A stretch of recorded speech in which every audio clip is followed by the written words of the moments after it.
Okay, to anyone in the chat room, please let me know if you can hear the sound of my voice. I am trying something different with the audio here. And I can hear me. Oh, good. It's working. Oh, good. Okay,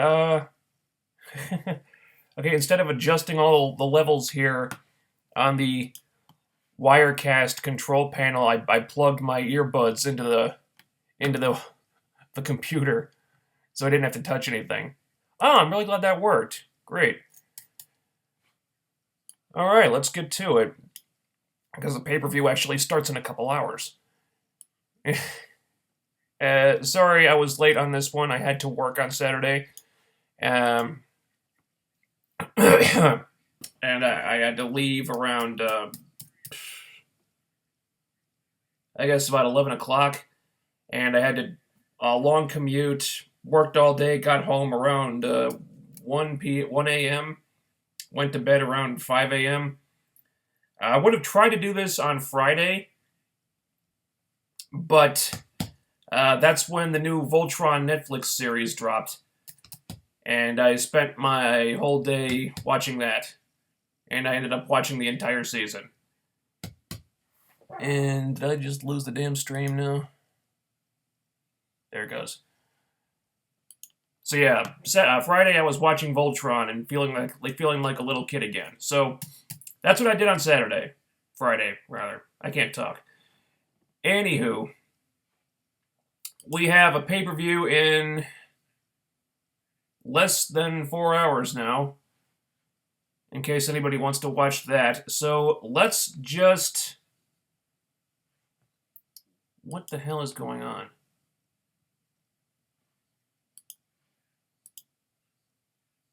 Alright, stream appears to be working. Mine keeps freezing up. No, there it goes. Okay. You know what? Let me know in the chat room if we lose the stream at all, okay? I'm going to put that here so I can read that. And let's get to it.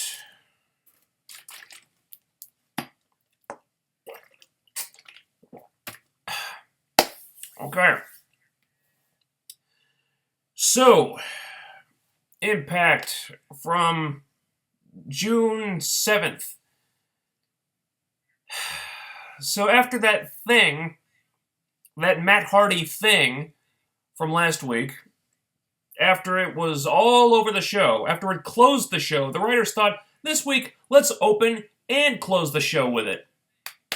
And the really disturbing part is that nobody told them no.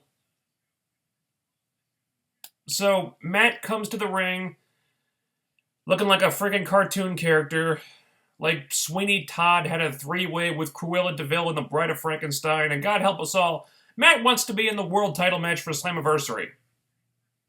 Insert Daniel Bryan no gifts here. So Drew Galloway, having not taken leave of his senses, thankfully, tells Matt to go fuck himself, until Matt calls Drew a coward, and then suddenly Drew is gung-ho about giving Matt a title shot. Because apparently Drew has become the pro wrestling version of Marty McFly, where all you have to do to get a world title match is call him a chicken. And that leads me to a very important question. Why in the blue hell is Matt Hardy still anywhere near the world title picture?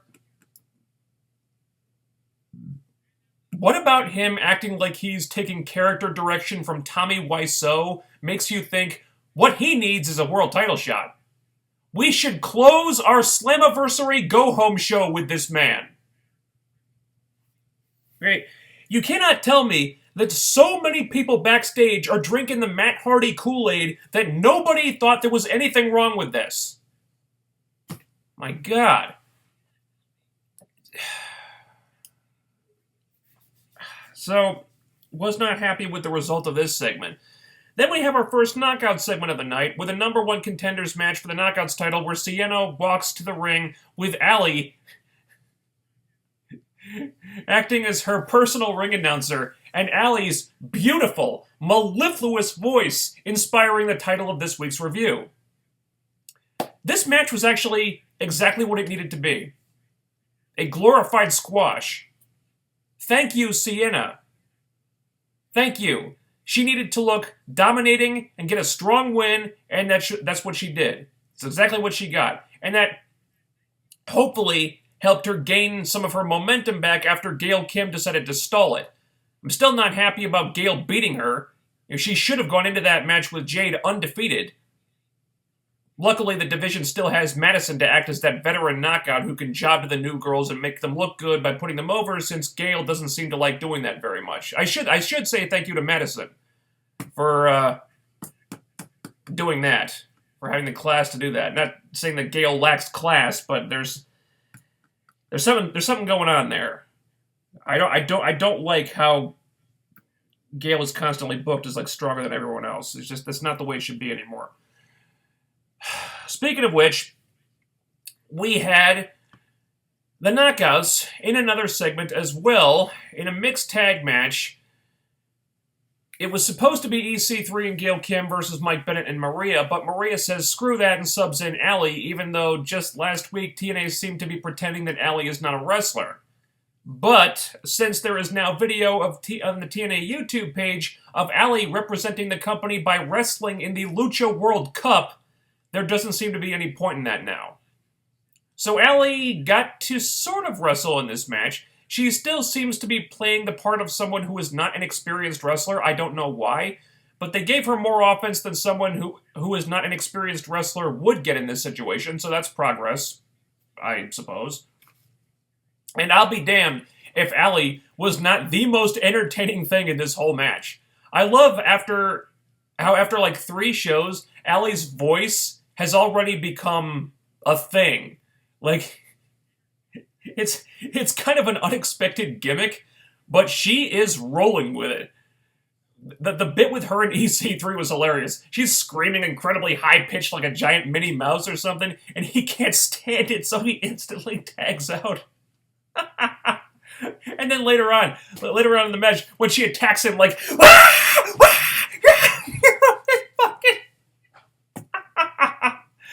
oh god, I was cracking up. Her body language is priceless. There could actually be some real money in Allie as a funny heel, because this woman is a comedic gem.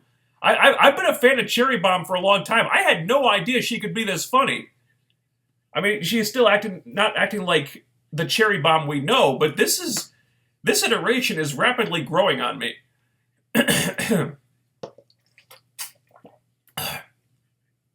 Alright, so after Allie spends the whole match being so wonderfully entertaining, they have her get jobbed out to Gail Kim. Of course. Was this necessary? I mean, considering the post-match attack, a DQ finish would have been perfectly alright. Did Gail really need to pin Allie here? Did Allie need to take another loss? I only ask because every time it seems like the new knockouts are starting to get some real steam behind them, there's Gail Kim to knock them right back down.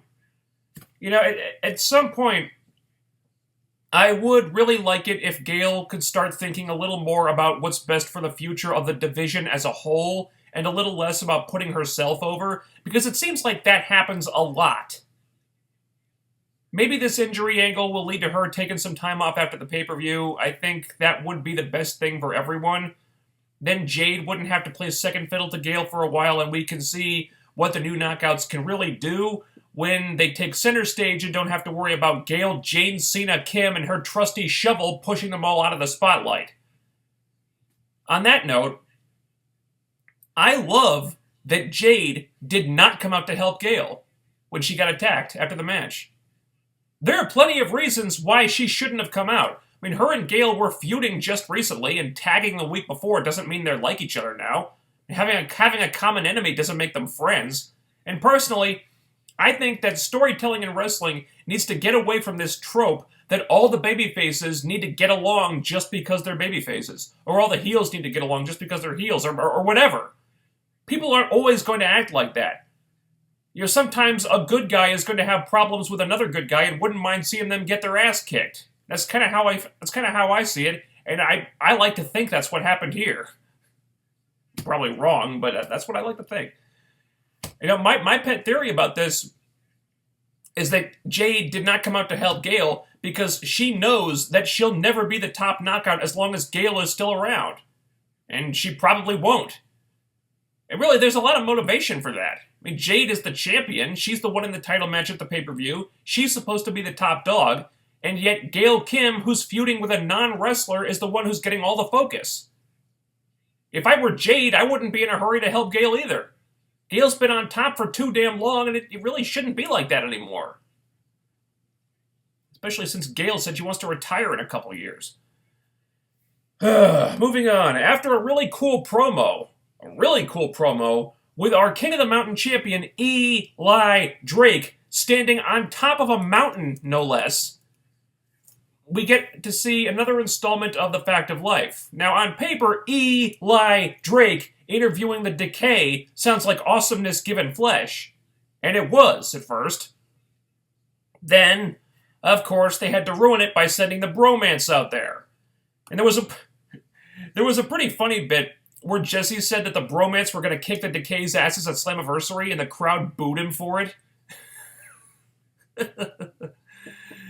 Yeah, this bromance babyface run is not catching on yet.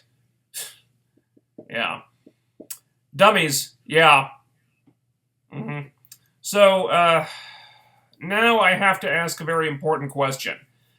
How do you make the bromance even more irritating than they already are? Answer. Have them team up with Grado. Oh, Christ.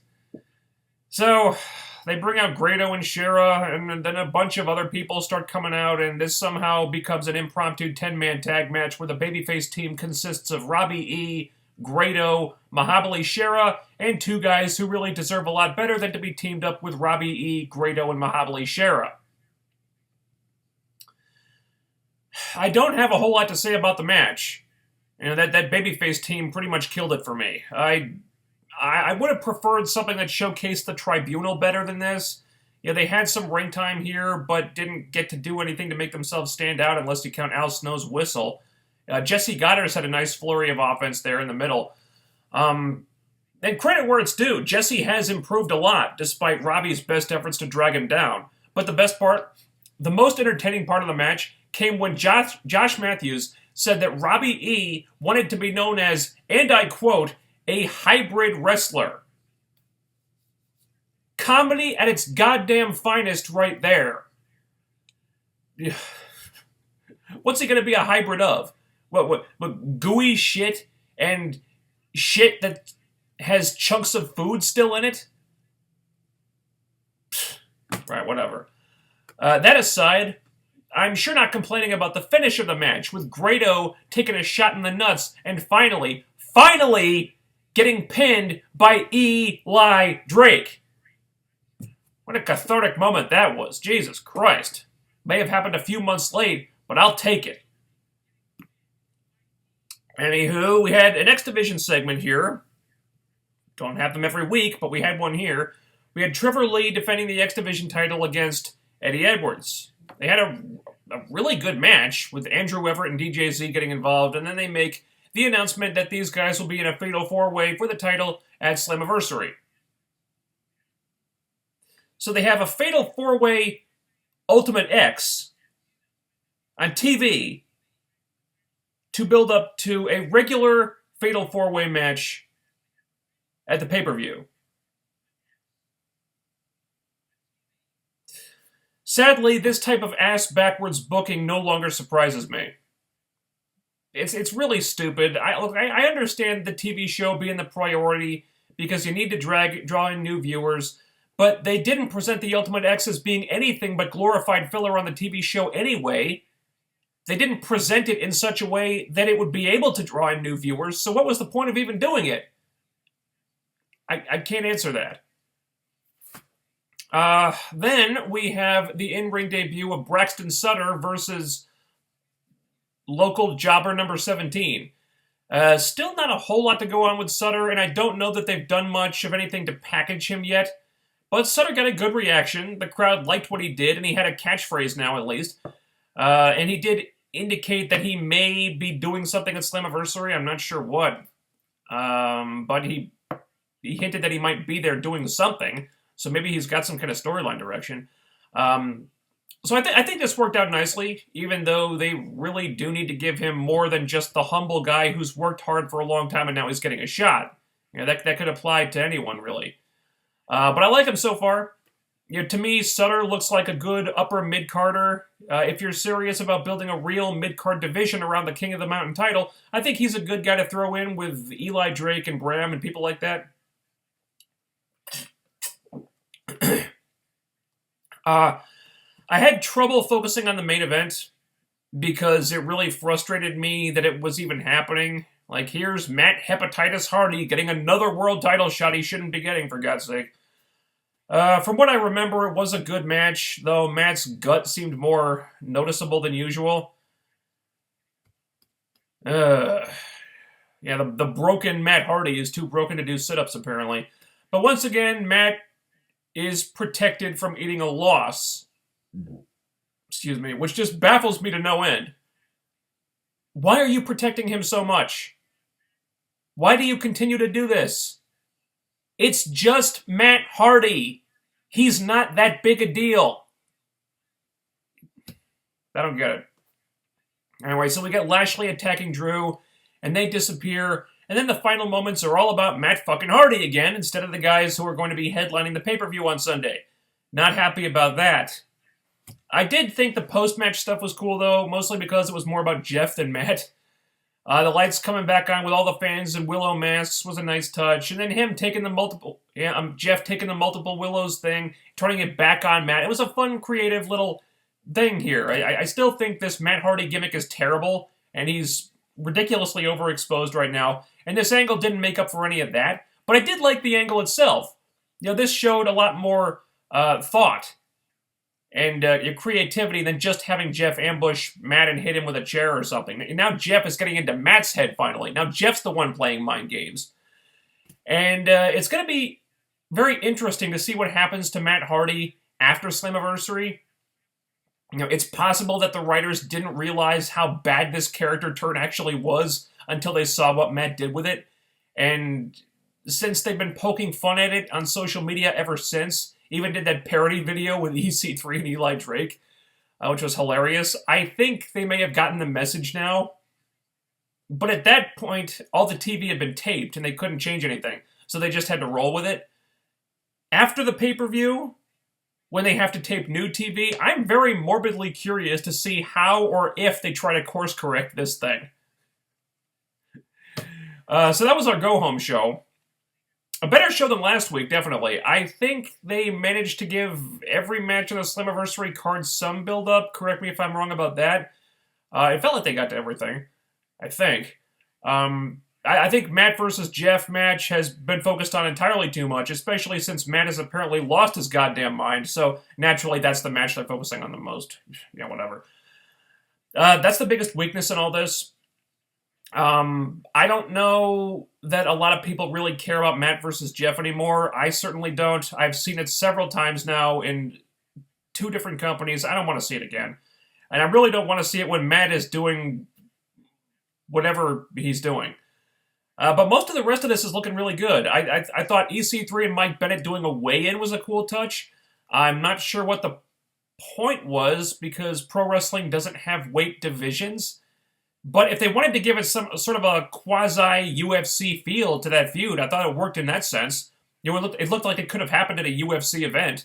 So good job on that. I wanted to see more of that segment, actually. We only got to see little snippets of it as part of a video package. It might have been a YouTube thing. I don't know. I'd have to check. But I was intrigued. I like that. But something that confused me was how Galloway Lashley, our main event for Slammiversary, I'm assuming, ended up taking a back seat here on this show. So the show could close with the Hardy stuff again, I'm a hell of a lot more interested in Galloway Lashley. I think that's the stronger feud. It's been built up better. The Hardys might have more name recognition arguably, but, how much cachet is that going to have when Matt is acting like a freaking mental patient, Gail and Maria has been built up surprisingly well. I'm not optimistic about the match being good, if it even happens now that Maria's got a broken hand, so, I'm expecting more of an angle than a match, and would have been regardless of Maria's injury, but the story of this has been terrific. They've been feuding for months, built up a lot of heat, and they barely touched at all. And it makes perfect sense that they haven't touched at all. But I do hope that this match is the end of the feud, and afterward Gail Kim just kind of goes away for a while, takes some time off, because I don't like how Jade's title reign has been shoved into the background so Gail could stay in the spotlight. It's not like Gail needed more spotlight. She's had plenty. I think it's time for somebody else to have it. Eli Drake and Bram, I'm not happy about the title being treated like a hot potato. If they ever intend to try to make that title mean anything, they haven't done it yet. So that's an issue that needs to be dealt with. But I do like the idea of this feud, the idea of it, and I think the match will be good, even though the build-up has kind of gotten the short end of the stick. Then we got the tag team situation. This feud feels like complete filler to me. The bromance act is fucking awful. It's not working at all. The Decay need to go over, and they need to murder these idiots. Have Decay dominate the tag team scene, build them up like monsters until Davey is healthy and the Wolves come back. That's what needs to happen. The bromance have been presented like such goofball clowns that them getting over on the Decay in any form or fashion would be terrible and ridiculous. Speaking of terrible and ridiculous, Grado and Shera got on the card somehow.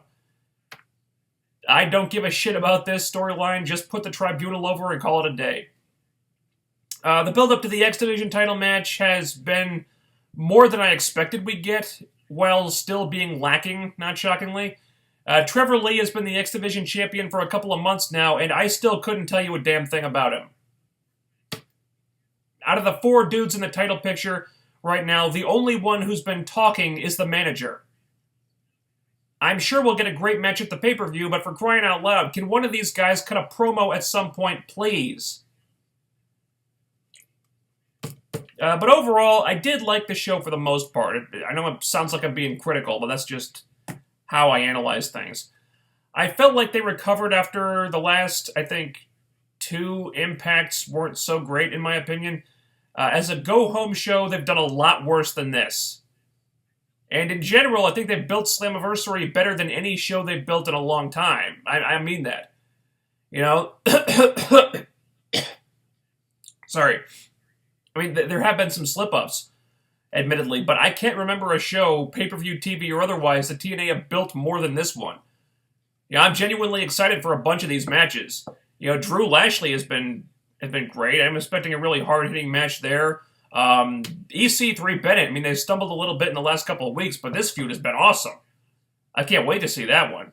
Matt Jeff, okay, the feud is just completely gone off the rails, but the match will probably deliver. It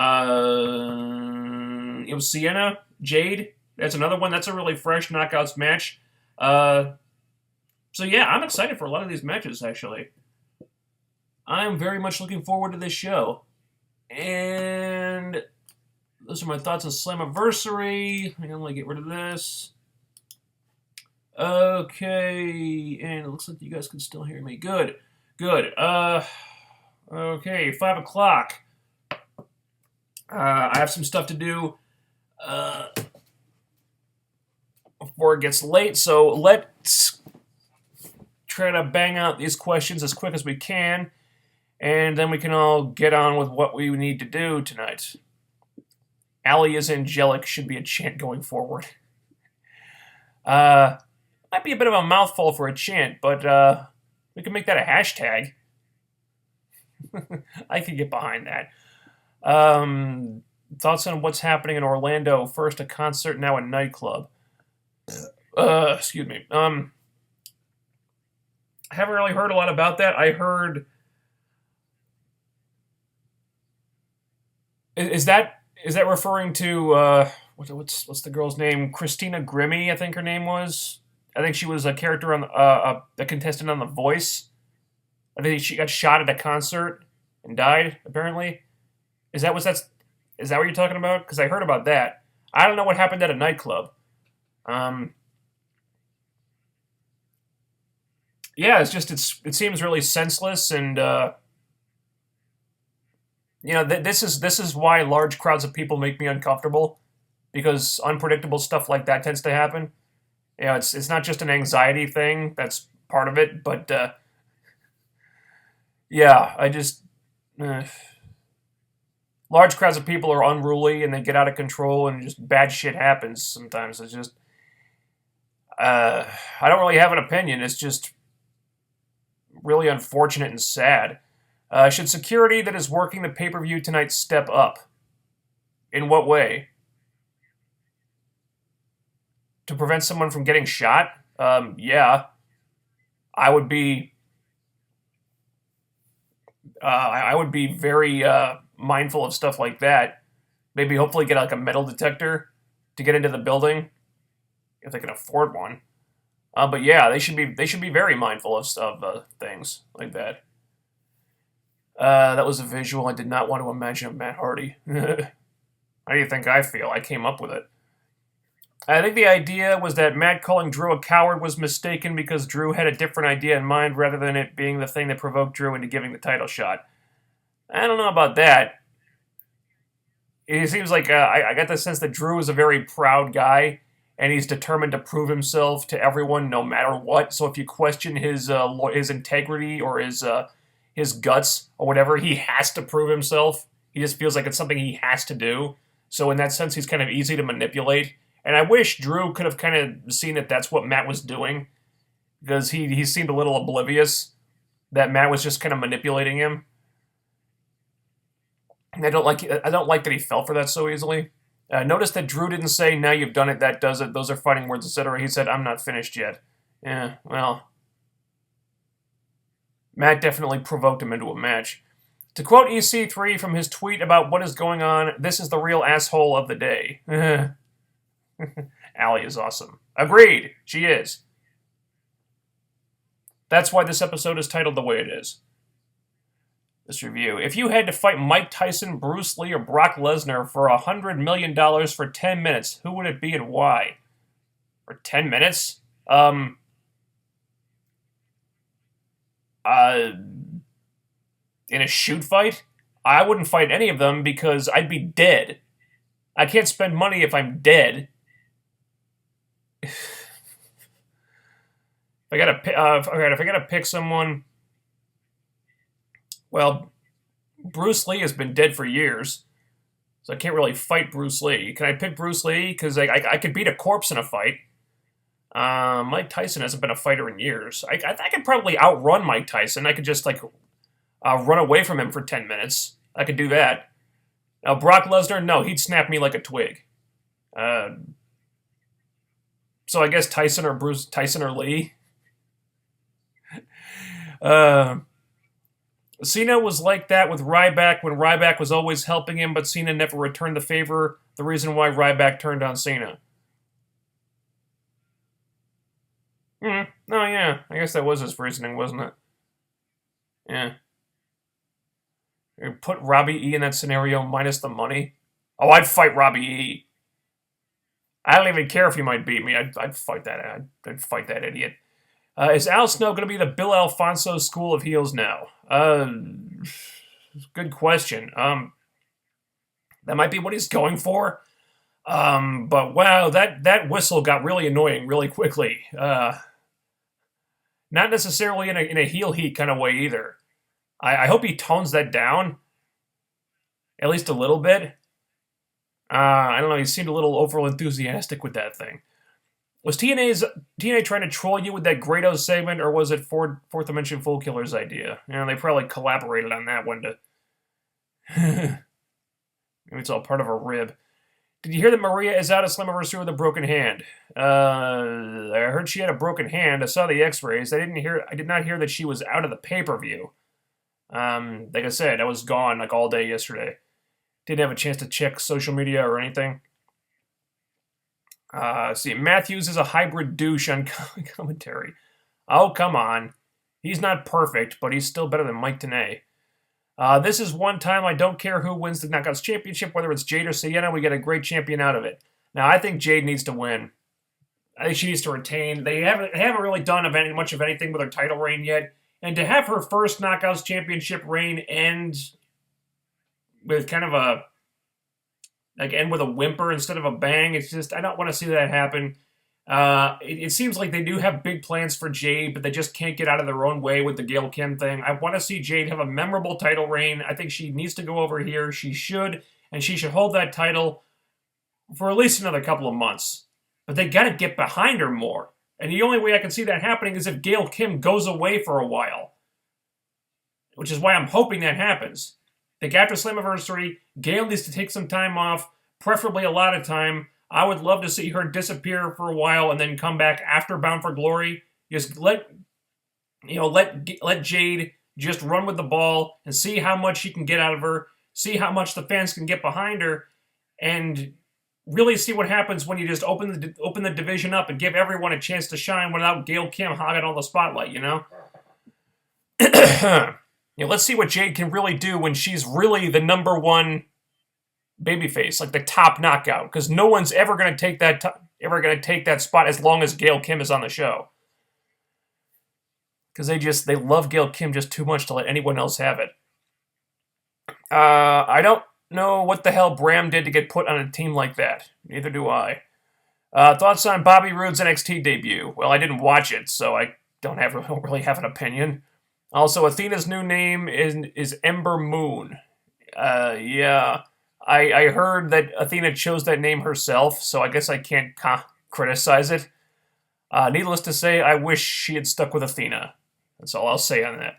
For $500, would you shoot fight John Cena at WrestleMania with the catch that he refers to you as EC3 and went non-PG with his words while you're wearing a TNA shirt?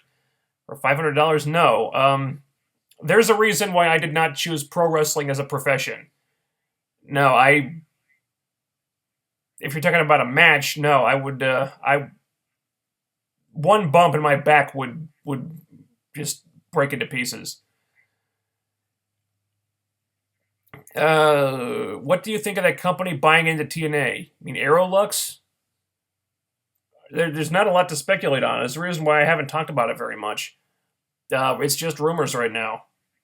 I don't know if anything's been confirmed yet. As far as I know, it hasn't. I haven't been looking around, but I don't really know yet.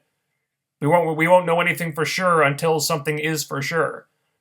McGregor versus Grado. Will Grado go down faster than Aldo did? Yeah. Do you know that Matt and Jeff liked the segment last week and are threatening more segments like it? Oh, Christ. So I guess we're about to really find out how much creative control Matt really has. They're threatening more segments like it. Interesting choice of words. I mean, surely TNA has to see the backlash those segments got. Jesus Christ. On Twitter, Eddie Edwards should win the X Division title tonight. A lot of people have been saying that. I respectfully disagree. Because really, what would be the point, if you think about it, what would be the point of Eddie Edwards winning the X Division title here? So he can hold it for a scant few weeks, go into Destination X, cash in Option C, and lose? I don't see what can be gained from that, really. No, I'm not saying it won't happen, but what I think should happen is that Trevor Lee should retain the X Division title at Slammiversary, go to Destination X, and become the first X Division champion to not cash in Option C.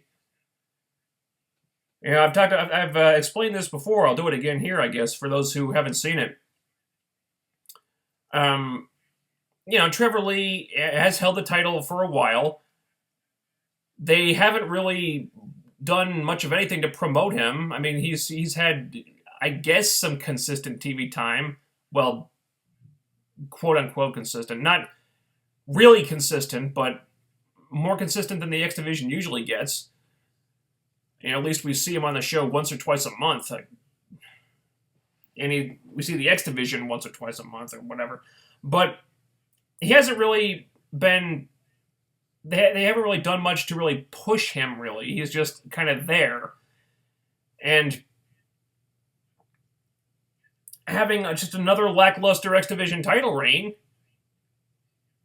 and end unceremoniously, so another guy can hold the belt for a few weeks. I don't see what there is to be gained from this.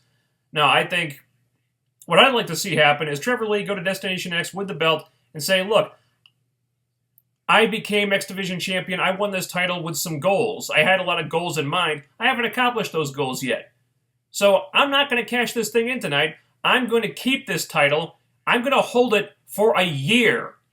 I'm going to take the X Division to heights you've never seen before. I'm going to become the greatest X Division champion you've ever seen. And then, and only then, after I've made this title mean more than it's ever meant before in its entire history, then, after I've held it for a year, I'm going to go into Destination X next year, and I'm going to walk out the World Heavyweight Champion. So I'd like to see a storyline about a champion who keeps the X Division title because it means too much to him to give it up. You know, at some point, they've got to do that storyline, and I think doing it this year would be a better story than him losing it to somebody else who then cashes it in and lose. And look, I love Eddie Edwards, but he's not going to beat Galloway or Lashley. And so why do it? You know, he cashes in, he gets one match with the world champion and he loses, and then afterwards he goes back to where he was before. I don't know, honestly, I'd rather see Trevor Lee keep the damn thing. Okay. If you could have a match at Slammiversary or Wrestle Kingdom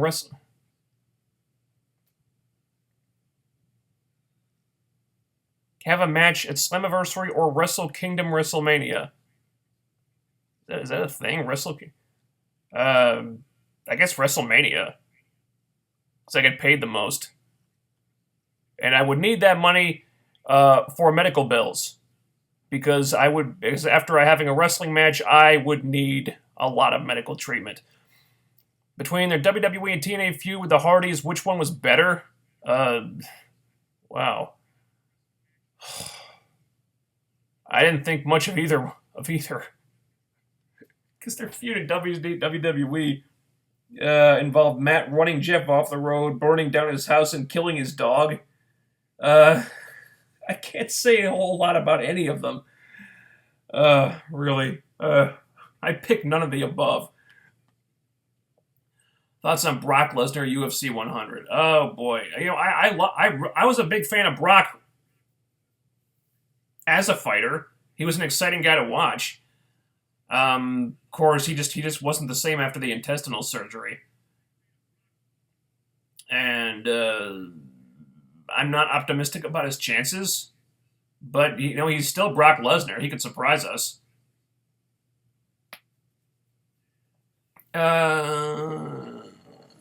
It was Jeff himself said that? Oh my god. Allie is a lion. She's a tiger. She's a gazelle. Yeah, her and Spud should be a team. Thoughts on Jeff Hardy wanting to top Shane McMahon's cell dive tonight? Did he say that? Wow. If he said that, I'm sure he'll try. I don't know if he could get high enough. Is there enough space in that studio to try it? If they can create enough space, I'm sure he'll give it his best shot. That's the kind of lunatic Jeff is. Maybe if they could fight into the parking lot and he could like jump off the roof of the building or something. Predictions for Slammiversary tonight. Wow. If you put a gun to my head, I would say Lashley wins the world title. Probably not clean. Yeah, they might do some kind of thing where it's like definitive that Drew had him beat and then Lashley cheats to win or something. Because I suspect they're laying the groundwork for Lashley versus EC3 for the title at Bound for Glory. There have been some little hints of that, so that's what I think is going to happen in the main event. Probably Jeff over Matt. At least I hope so. I think EC3 over Bennett to set up a rubber match. Jade over Sienna. Well, since Maria's probably out, I would say Gail goes over Allie being subbed in for Maria. So yeah. Decay over Bromance, if there's a god. Tribunal over Greedo and Shera. Are there any other ones? I don't know. Braxton Sutter might have a match with somebody. Wow, James Storm doesn't have a match at the pay-per-view, huh? Maybe we'll see James Storm versus Braxton Sutter. Not sure. What would you do if you went to visit your mother and you hear moans as you open the door and saw butt-naked Vince McMahon plowing your mother while on the couch Dixie is riding your father? Okay, well, my mother's dead. So that would be disturbing for a whole other reason.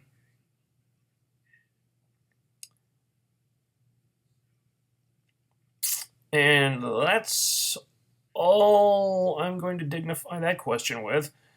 Send the bromance for Brock's UFC fight.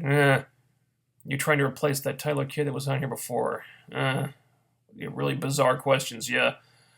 I want Gail beats Maria and become the new leader of the Knockouts, and Jade beats Sienna to retain the title. Well, there's no such stipulation in Gail versus Maria, so the most that could happen is that Gail beats Maria in a match with no stipulation, and then Maria goes right back to being her boss afterward. And that was the problem with that angle. When they did it, I think, the previous week, that Gail could have had anything, and she just wanted a match with nothing writing on it, which was stupid.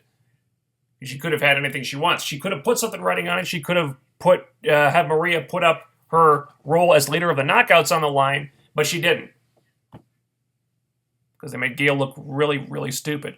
The Club versus the Decay, who would you side with if you were a wrestler with creative control? The Decay.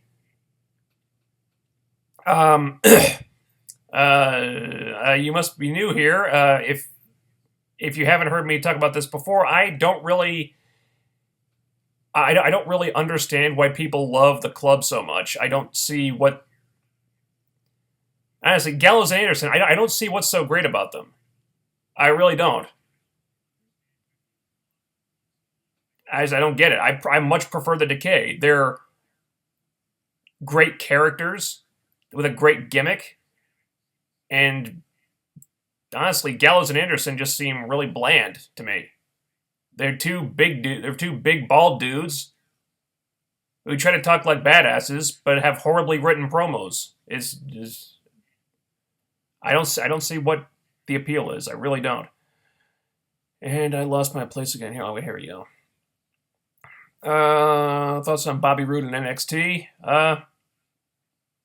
I'm pissed that TNA lost Bobby Roode, but I'm happy for Roode getting a shot in the big company. I don't see why they had to put him in developmental. I think that's idiotic. He could go right to the main roster. But I'm happy for Bobby Roode. He deserves to get rich. Prediction for UFC 200. Wow. I think Brock's probably going to lose.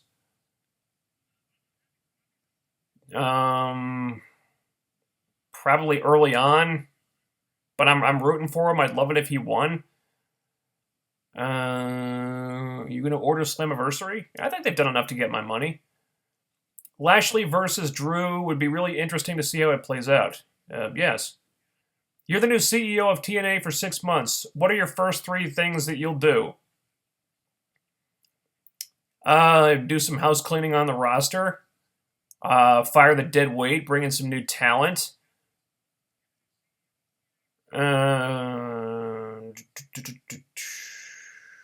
See what money could be pumped into the advertising budget. And see what funds they have to work with. I definitely repurpose as much funds as I could, as much money as I could into advertising.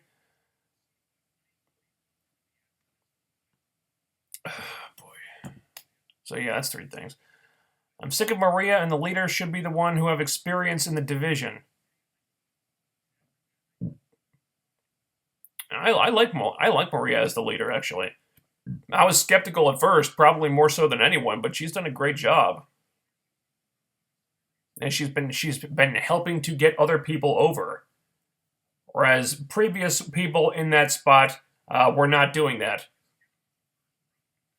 Brooke didn't really do much of anything. Brooke Hogan did. And Karen Jarrett was just there to put her over herself. But Maria's actually been helping other people get over, and that's what she's supposed to do. She's supposed to be doing, so that's good. Fuck. Sorry. Damn it. My scratchy throat today. I hope the bromance doesn't win. That would be stupid. Yep. What swerves do you think they will try to do? I'm not ruling out a Braxton Sutter heel turn of some kind. From what I know about Pepper Parks, he's usually a heel, I think. Correct me if I'm wrong. Seems like he's better suited for that. The catchphrase, "That's no BS," it's the kind of cheesy thing that a heel might say. So it gets over kind of ironically. So I'm not ruling out a Braxton Sutter heel turn. 50 people got murdered at a gay nightclub. Oh my god. Really? Oh my god, that's horrible. Well, great time for a pay-per-view in Orlando, huh? Oh man, that's awful. Jade needs to bust out her high-flying moves in her match with Sienna. Oh hell yeah. I'd love to see Sky Yim. She hasn't done that in a while. Have you seen Warcraft yet? No. I haven't seen it. I don't think I'm gonna see that. I don't play the game, and the movie doesn't look terribly interesting to me. When I was a teenager, I'd see just about every movie that came out back in but I don't really feel the need to do that anymore because I'm starting to feel like I've seen everything. So the movie just looks really generic to me. Various factions of good guys must band together because if we don't band together, we're going to be destroyed by this apocalyptic evil or whatever. It doesn't look like anything original to me. The trailers didn't sell me on it, so I probably won't see it. I don't know. Maybe it's a matinee or something. There have been 2 incidents in Orlando, Christina Grimmie and the Pulse nightclub. Oh, yeah. Okay. And did I just lose the damn stream now? Alright, we're still going. Okay.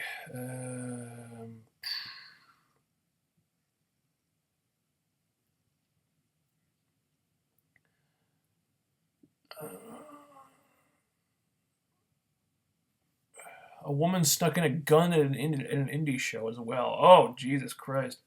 Was that also in Orlando? Damn. Yeah, security better be really on the ball tonight. Shit. I love your rant reviews on Legends of Tomorrow Season 1, especially 102 and 105. I just find it so damn funny. I'm going to hate you not reviewing LOT Season 2 with the crossover shit they're doing. Ugh. Well, I just don't have it in me to keep going on Legends of Tomorrow. I really, really do not like that show at all. That show is a complete fucking mess. I'm glad you enjoyed it. Me venting my guts about that show. I don't want to watch it anymore. It's like Gotham. Season 1 was so bad. No matter how much they improve, I just don't care. The show sucks. I don't want to watch it. You've been ready for Slammiversary pay-per-view tonight. Have you been watching live Facebook stream on the TNA page? No, I haven't seen that. I've been busy with other stuff. Actually, I slept pretty late today because I was wiped out. Then I started getting ready for this. Randy Orton walks up to you and says, "You're a loser and TNA is dead like your sex life," and he smacks you. What's your response? My response would be to call the police and have Randy Orton arrested for assault because he hit me for no reason. Yeah, that's assault. I'd have him arrested. Seems like when Hardy's given the ball, ratings go down. Yeah, reference his recent world title reign. Bromance sucks, hashtag Team Decay. Hell yeah. Chelsea sent out a tweet that she's headed to Orlando for Slammiversary. Really? Chelsea Green did. Interesting. I suspected they were going to sign her.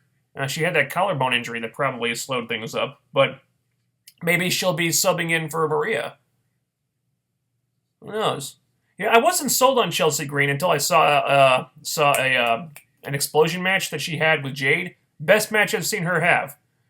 Chelsea. So after that I was like, okay, they can sign her. She's a solid talent. She sold me in that match. So if she's coming in, good. I'm all for it.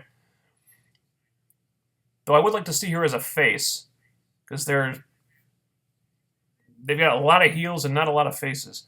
Team DJZ win the X Division gold tonight. Okay.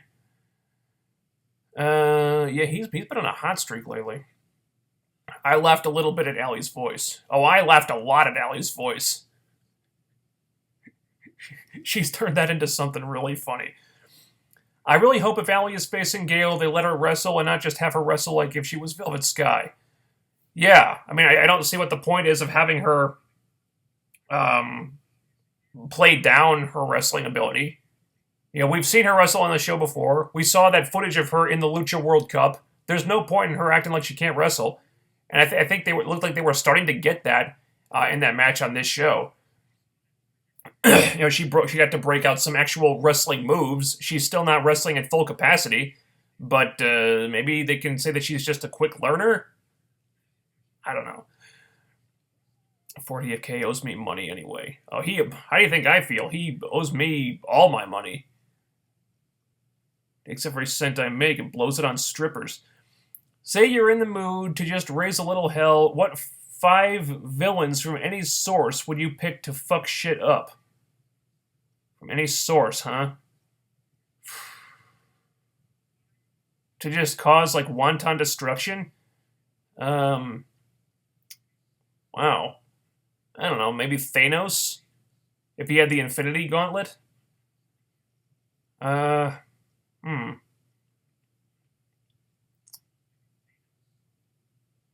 Maybe the Marauders? No, wait. Sabretooth. I always loved Sabretooth. He's a cool villain. One of my favorites, actually. What the hell else? Magneto's not really a villain anymore. Would you need anyone besides Thanos with the Infinity Gauntlet? Christ.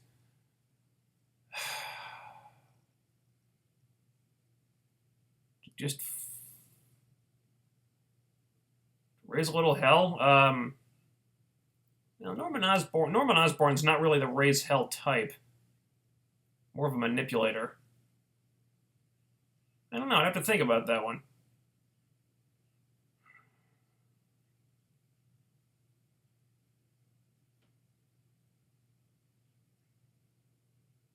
I've been reading a lot of comics lately, unfortunately. Eli Drake hitting on Rosemary was gold. Oh, yeah. Dude, Rosemary's hot. It's the face paint, I guess, and she's cute. Decay's promo was really good. Then Fact of Life went downhill when Team Odarg and the Bromance came out. Yeah. Ugh. Yeah, they need more tag teams. So Bromance and Grado and Shara being the only babyface tag teams they have to work with. Oh, man. They need the Wolves back as soon as possible. It's just... boy. Eli Drake finally beating Grado was good news, though. Yes, it is. Yeah.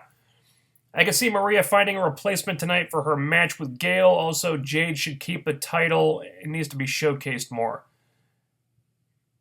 Yeah. Both will probably happen. Did you see, or are you going to see the new X-Men movie Apocalypse? I hate Hollywood keep on expanding their movie franchise. Spoiler alert, they're making the Star Wars Episode 8. Yeah, hang on. I gotta get some more water. Yeah, I saw X-Men Apocalypse. I I liked it for the most part. I know it's been getting some bad reviews, which I don't really agree with. I enjoyed it. There were not a perfect movie. There were some things that I would have done differently, but yeah, overall, I thought it was good. Really, I think when Bryan Singer's in the director's chair, we can usually count on those movies being pretty solid. I still wish Marvel could get the rights back, though. If the rumors are true, I hear that WWE are in cahoots with UFC for the use of Brock Lesnar. Well, I don't think Brock would have been able to fight in the UFC again if WWE hadn't okayed it, so they'd have to be in cahoots. What would you do if on a live airing of Impact with a joint airing of Ring of Honor, Vince shows up and says, "I own it all, damn it," your reaction? Oh, boy. I would probably be violently ill. Because that would be the worst thing that could happen to wrestling. Seems X-23 might make her debut in Wolverine 3. Yeah, it does seem like... Yeah, I believe Bryan Singer said that once Hugh Jackman retires from the role of Wolverine, he'd like to see X-23 take over. I think that's cool.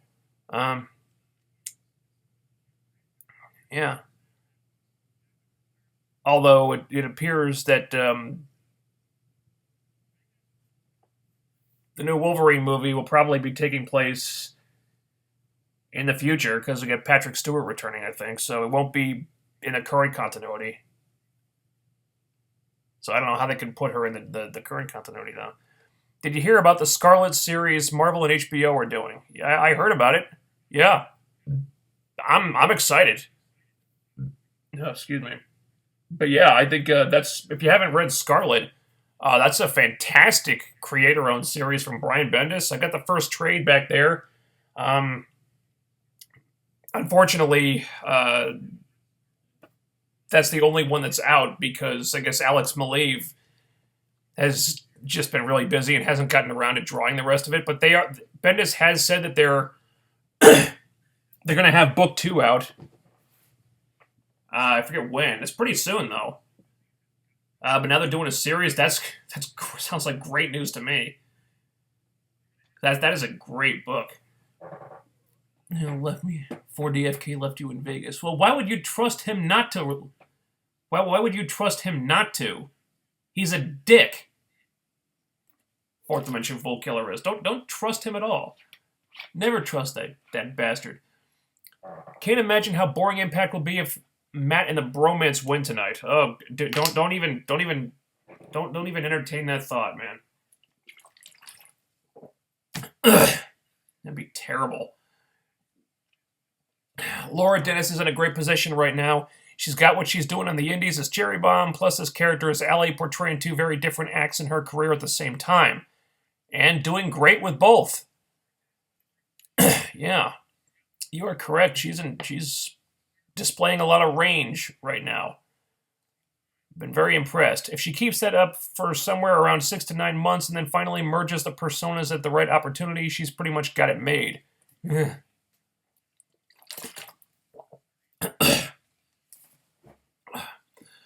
Thoughts on Muhammad Ali passing away? I talked about this last time, I think. I don't really have any. I wasn't a boxing fan. Never have been a boxing fan. But Ali is one of those athletes that kind of transcended the sport and became like a pop culture icon. And it's really unfortunate when people die. When people like that die. I actually saw him once in an airport when I was a kid. Didn't talk to him, but he was there. Walked right past me. So yeah, it sucks. You know? Seems like a lot of people are dying right now, actually. The Saints are risking no more WrestleMania. Yeah, okay. What if Eddie Edwards cashed in and won the world title? Yeah, nice thought, but it wouldn't happen. They could do what they did with Young and surprise us all. Yeah, well, I don't feel like Eddie Edwards and Eric Young were in the same position. Yeah. Yeah, fun to fantasize about, but it won't happen. Can't wait for the no ovation for the bromance that the commentators will pass off as if the live crowd loves them. Yeah. Same reaction they always get. No reaction. The Hardy feud getting more prominence to Galloway and Lashley on the Go Home show, I don't like. I want to think it's just because they wanted to end with the multiple Willows angle. They thought that was like the most like striking thing to end on. But still, I don't like it. I think they should have ended on Galloway Lashley because that's the main event. And the Hardy feud getting priority over that is I don't understand it. I don't get it. I think it's stupid. If the feud had actually been better, maybe they could have had some kind of excuse for it. But no, the feud is terrible. It's fallen completely on its face. Should be getting less focus, not more. Of course, TNA would put out another wrestling game because WWE put out a game last year. TNA should put out another wrestling game. Excuse me. I disagree. The TNA put out a new video game right now. I don't know if anyone would buy it. Certainly not enough to make it successful. They're just not in a position where it would make sense to do. If they put out a video game right now, it would probably be a failure. Which of the 3 movie portrayals of Spider-Man Peter Parker do you like the best? The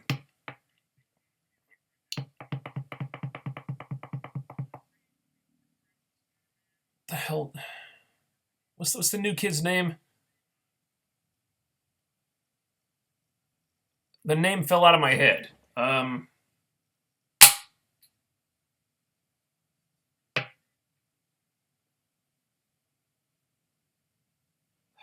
on.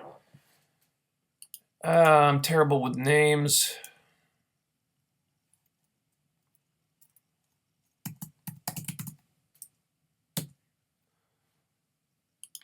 What the hell?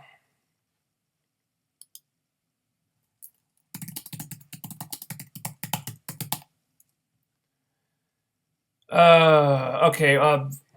The new guy, then Andrew Garfield, then Tobey Maguire. That's what I'll go with.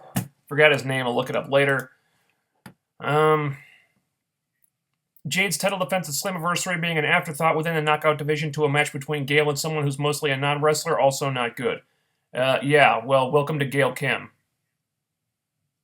She's always at the top of the knockout division, even when it's to the detriment of the division and everyone in it. That's how adamant they are in keeping Gail Kim at the top. I don't like it, but that's the way it is. And that's why I want Gail to take some time off after the pay-per-view. If you had 5 minutes of TV time, what would you say or do? If I could just shoot? Well,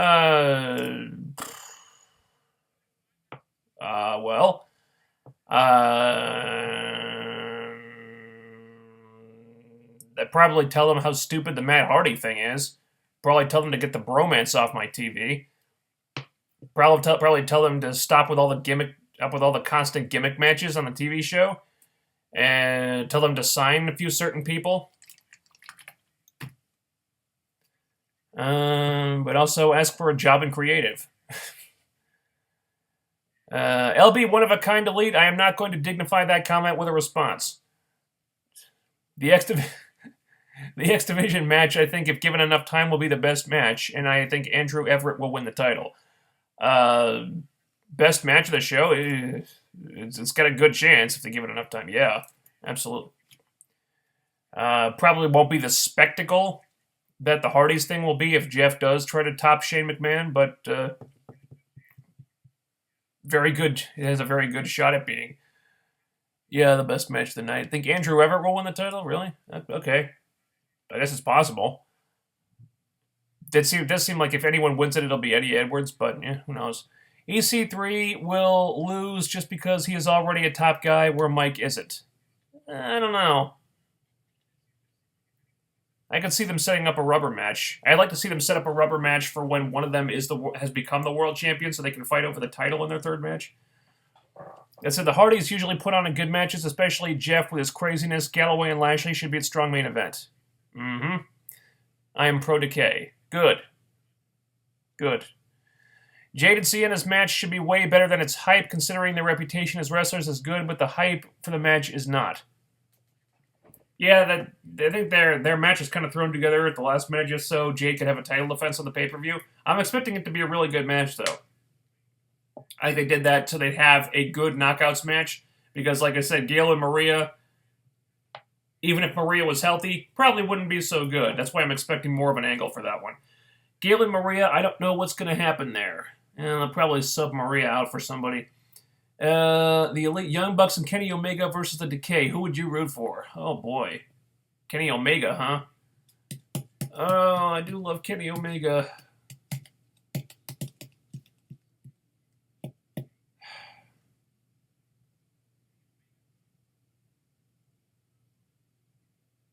I guess the Elite by a hair.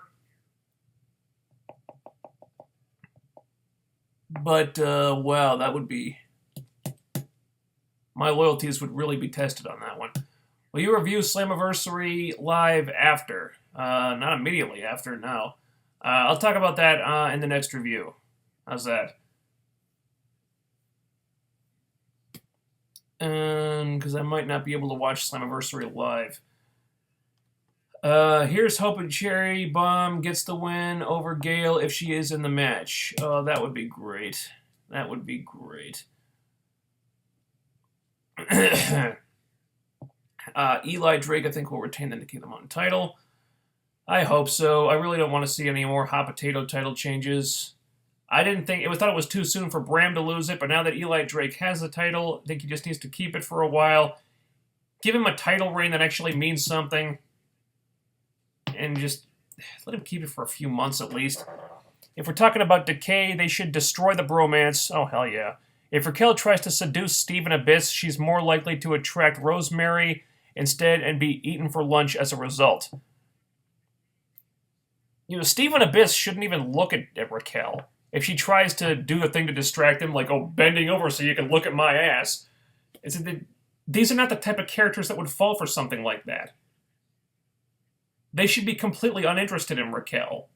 Certainly Crazy Steve should be. You know, if she tries that, I just want to see... I'd like to see Rosemary just spit poison mist in her face and call it a day. Have that be the end of Raquel. At least in this match. TNA lets their originals leave, but keeps Robbie E. Makes me sick. And I'm not happy about it either, believe me. How funny would it be if the crowd boos the bromance? Oh, you mean like they booed the bromance in this segment here in this show? When Jesse said they were going to kick Decay's asses?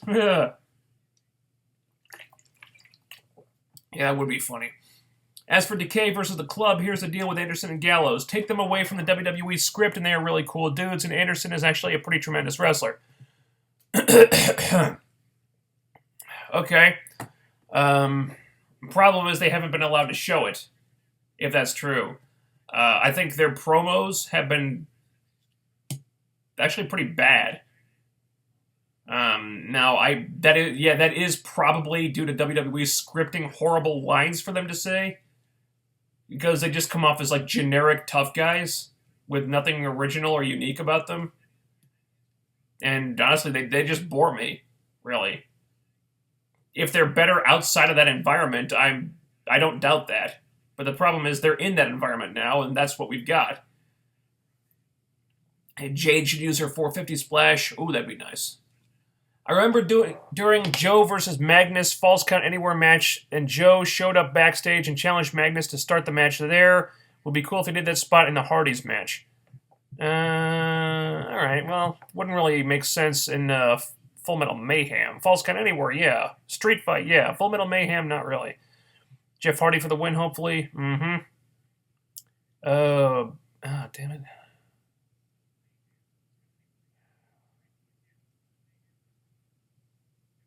There we go.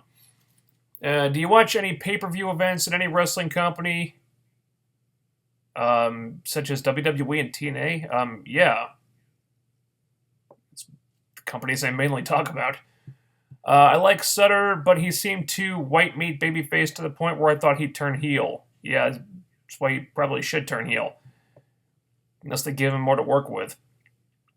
What's your thoughts on the X-Men films as a whole compared to the comics and the cartoons? I think most of the X-Men films have been pretty good. We haven't seen any of them be like incredible, like blowaway films like Civil War, but for the most part, they've been good, solid movies. I think. With the exception, X3 wasn't good. The Wolverine spin-off movies have been not so great. But yeah, I think for the most part they've been good. The X-Men have had good luck with cartoons. I think all the cartoons have been very good. I mean, the 90s cartoon is iconic. X-Men Evolution was actually pretty good, even though it was deviating a lot from the source material. And Wolverine and the X-Men, that cartoon was great. Not a big fan of what's going on in the comics right now, so I'm not really reading the comics right now. Because it seems like they're just redoing House of M with the whole thing with the Inhumans going on. But yeah, I think the films are good for the most part. Matt Hardy reminds me of that dude from the movie Jupiter Ascending. Oh yeah, what was Oh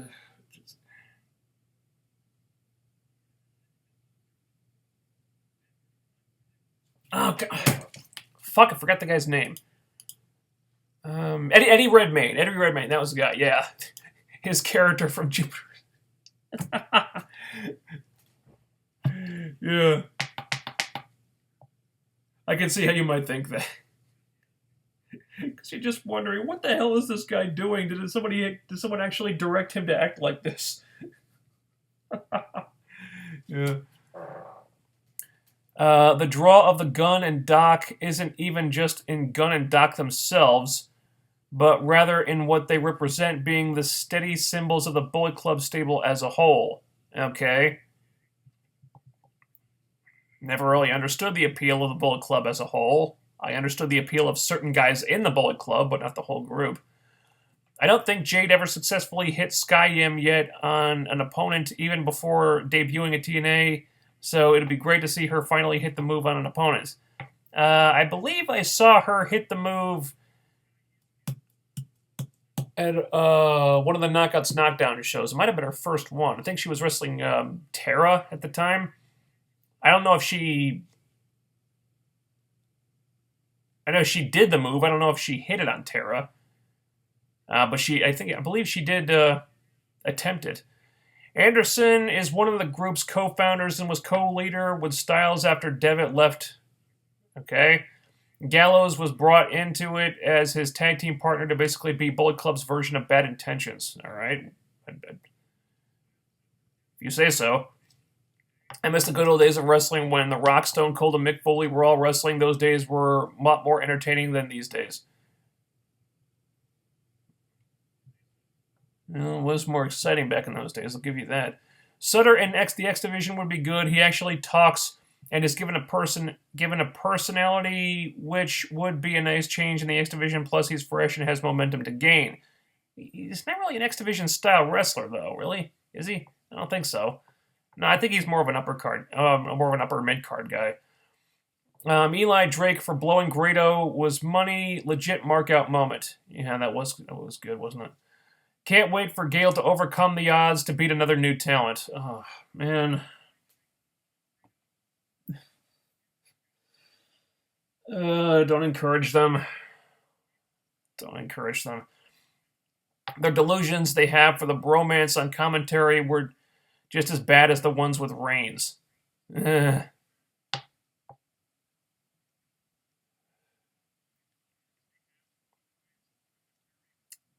Josh Matthews isn't a good commentator. He's just marginally okay.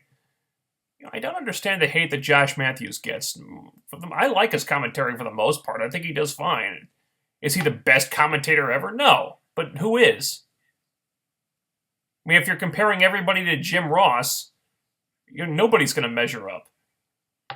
I will say that I prefer Josh Matthews to Mike Tenay. I like his commentary better than Mike Tenay's. I'll say that. Will Raquel screw up? And if so, how bad? It depends what they have her doing. If she's just a manager and doesn't do much besides stand at ringside, then I think she'll be fine. If they limit her involvement to really simple stuff, and I suspect they will, it'll be hard to screw up. Anything more than that, and I really wouldn't trust her to do it. Let me rephrase. I wouldn't really trust her to do anything more than that. She's way too green, and as we saw in those pre-tapes at the gym, even in a pre-recorded situation, she can screw up. So I really don't trust Raquel and would not trust her to do much of anything in this situation, and I hope she doesn't. I hope Decay destroys the loser mans, but it'll be some BS competitive match where Decay barely retains the tag titles. Ugh. That's what I'm dreading. How long should the X Division match be? How long should it be? I'd like to see it get some time. At least maybe I'd like to see it get 10, 15 minutes.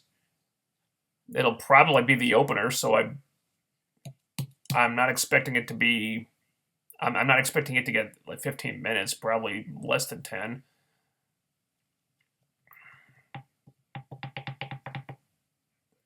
I'd like to see it get some time. I really like the portrayal of Mystique and Magneto in the new movies. The anti-heroes with troubled pasts adds depth to their characters.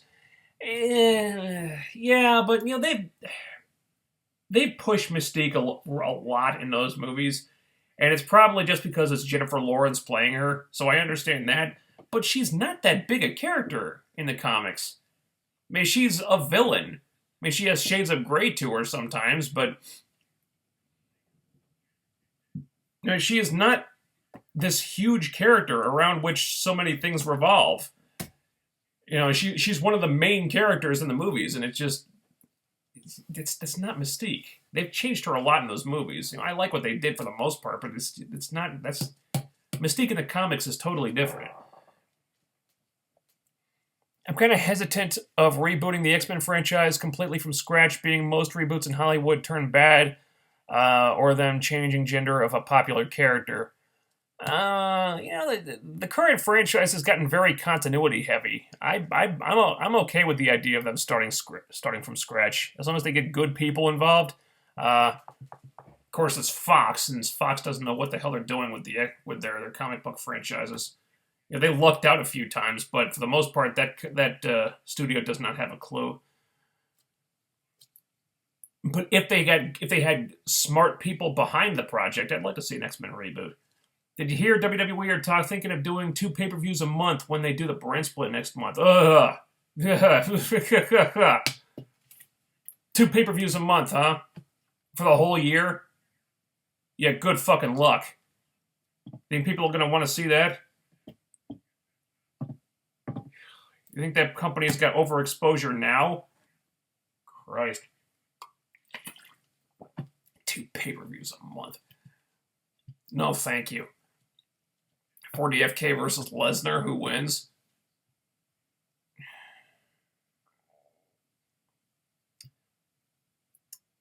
I think the Fourth Dimension Fool Killer would probably convince Lesnar to team up against me. Do some evil shit to me. Seems like the kind of thing he would do. Kind of random, but what is WWE's obsession over the years with putting Kane with the Divas?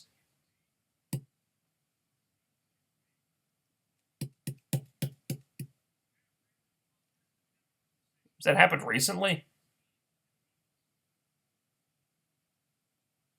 I don't think it's happened recently, no.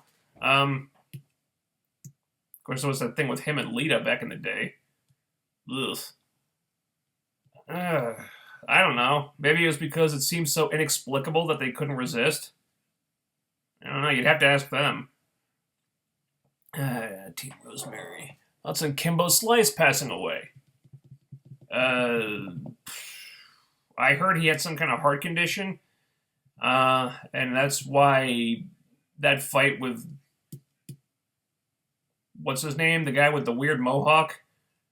Was as bad as it was.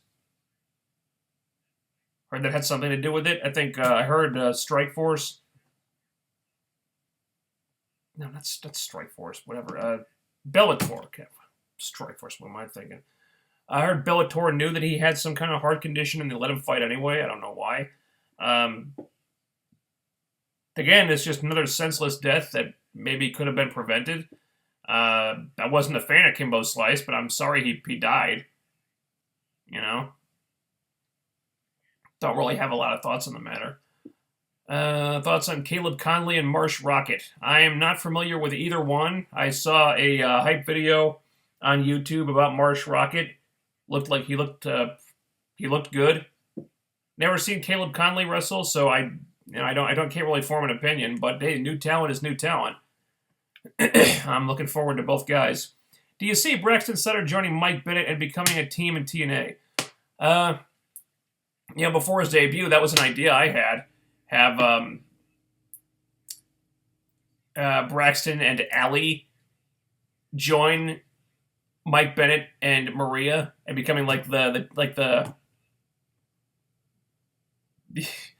becoming like a team of like the hot married couples or whatever. Of course, it seems like Braxton and Allie are not going to be married in this iteration, but yeah, that was an idea I had actually. I'm surprised Hollywood hasn't made a Gambit movie yet. Gambit is the most unappreciated character ever, or a Deadpool sequel would be awesome. Well, Gambit movie has been in the works for a while. They lost the director, so I guess it's being held up, but they are working on it. I don't want to see that. They don't want them to do crew finish with the world title in Slammiversary. Just give the actual real finish on live Impact show this to... What? Not sure what you mean. Just give the actual real finish on Impact? So you want them to... So you want them to do a screwy finish on the pay-per-view and then do the main event over on Impact the next night? On the following Tuesday? No. We need to get away from this shit of them doing something half-assed on a pay-per-view and then doing it again over on the TV show. They've done that at Slammiversary the last couple of years. I think like redoing the main event or whatever, or just redoing matches from the pay-per-view on the TV show. Don't do that. There's a reason it's pay-per-view, because people want to pay to see them. If you give away the stuff for free, people aren't going to want to pay to see it because they know you're going to give it away in the TV show. No, don't do that. Give the real finish on the pay-per-view. Thoughts on WWE wanting to get a UFC fighter to appear at SummerSlam? They did. Who would it be? Who should it be? Misha Tate would be cool. They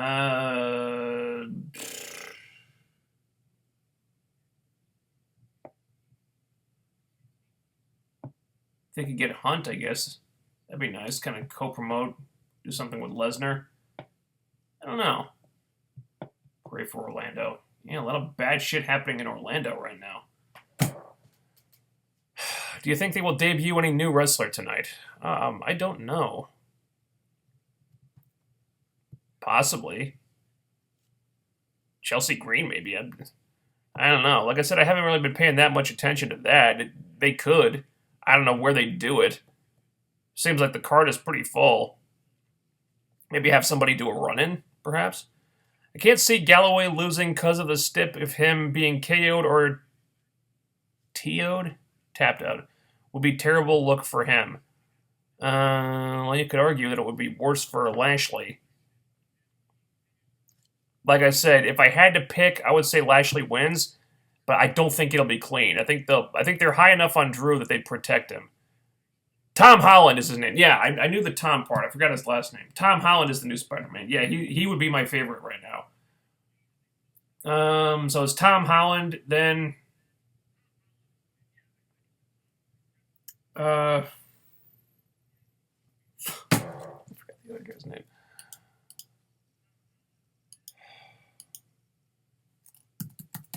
Andrew Garfield. So Tom Holland, then Andrew Garfield, then Tobey Maguire. I am really bad with names, you guys. Wow, I'm good with faces. I'm really bad with names. They fall out of my head all the time. What will be the match of the night? There could be a couple sleepers on there. I I'm going to say Hardy versus Hardy just because Jeff is probably going to want to top himself and top Shane, and if he jumps off of something really huge, that could be the most talked about spot. I think the X Division match could be the best match of the night. I think Lashley Galloway will be really good. EC3 Bennett will be really good. So there's a couple of matches that could be the best one of the night. What will be the worst match of the night? Probably Grado and Shera versus the Tribunal. New correspondent in TNA YouTube channel. Her name is Mackenzie Mitchell. Yes, I know. She's cute. Hope she appears on the show soon, because they could use a female female member of the broadcast team. I like that. Don't know if it's true, but I heard Aiden O'Shea is now just a trainer for TNA's training center. Al Snow Academy is why they haven't been using him on TV. Oh, that's too bad. My friends, the HeelCast, have been trying really hard to get him some TV time. That would explain why he hasn't been on the show. Not sure why they signed him, though, if that's the case.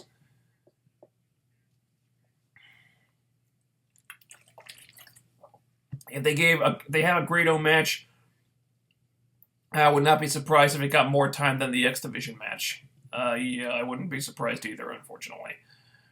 Gail versus Jade versus Sienna. Gail's pinned because of her injury, but beats Sienna for the second chance, at which she loses clean to Jade. After the match, Sienna attacks Gail. What?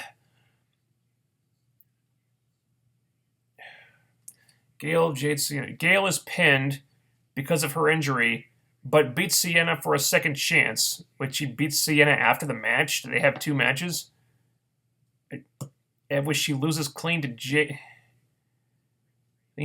After the match, Sienna attacks Gail, and Gail cuts a promo of how she's sick of Gail's push. Gail on the shelf for a while, and then comes back, and there's made a feud to put over Sienna. Okay. Do you have a question of some kind? Who will have the botch of the night? Well, depends on what they have Raquel do. Probably being Shera Grado versus the Tribunal. That would be my guess.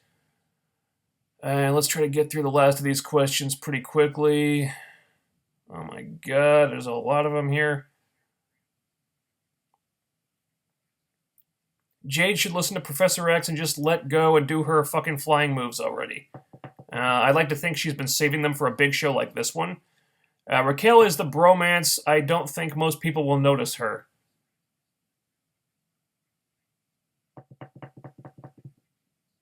She's probably more noticeable than Robbie or Jesse right now. Maybe if she wears something skimpy, I think people will notice. That seems to be what she's there to do right now. In an interview, Jerry Lawler says that WWE will hold 2 pay-per-view events and most months after the start of the brand extension. Yeah, we'll see how long that lasts. Holy shit, the build-up is going to be awful every month. From what little I've seen of Sienna, she's pretty decent. I see a bit of Beth Phoenix in her, plus she's attractive. Yeah, she's cute.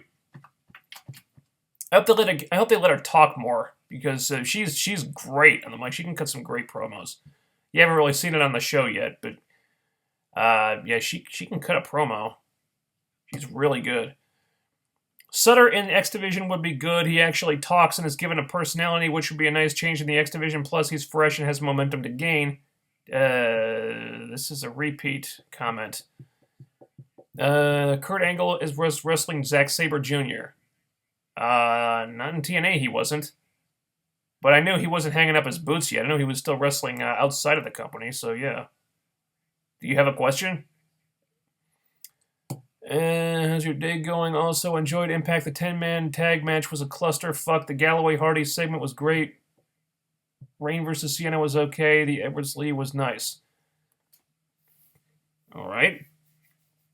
I think a lot of the reason this year's summer box office is taking a hit is because all the competition this year. Every week until September, there are 1, sometimes 2 big films that are coming out. Could be just oversaturation. Like too many bad movies coming out and not enough good ones. Thoughts on The Naturals? The Naturals?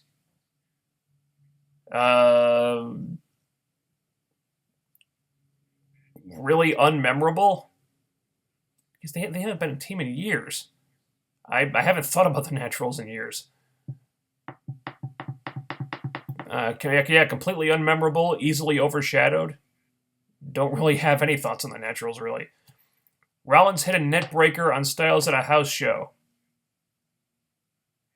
Hit a vertebreaker, excuse me. Okay. Do you have a question?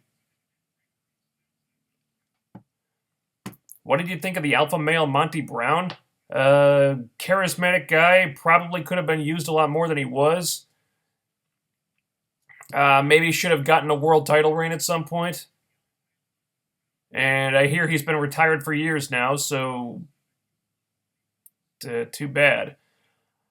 Also, the EC3 and Gail Kim versus Miracle and Maria was decent, and Braxton Sutter match was okay. Also, the Hardys versus Galloway match, okay, and the way Jeff Hardy returned was nice, and Eli Drake was low blowing was great. Okay. Hoping that because tonight pay-per-view, the TNA put effort in making Arena look like an actual pay-per-view with Slammiversary logo on the ring apron, at least change the ring rope colors. Yeah, do something with the Impact Zone to make it look different. I mean, you're not selling the pay-per-view as a special event if the arena looks exactly the same as it does on Impact. Like, do something. Change the ring ropes, change the aprons, decorate the set differently. Do something. I hope critics thought they were going to get... I think critics thought they were going to get more Days of Future Past, yet Apocalypse was never going to be that. It was going to be more action-based. All right. Guess the critics aren't really comic fans, huh? I like Raquel. She is such a hottie.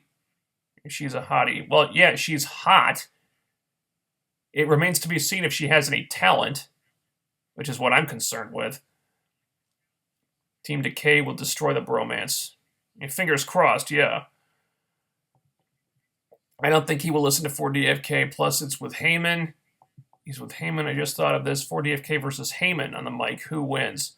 I think Fourth Dimension Full Killer would like to think he would win. But probably not a lot of people are going to beat Heyman.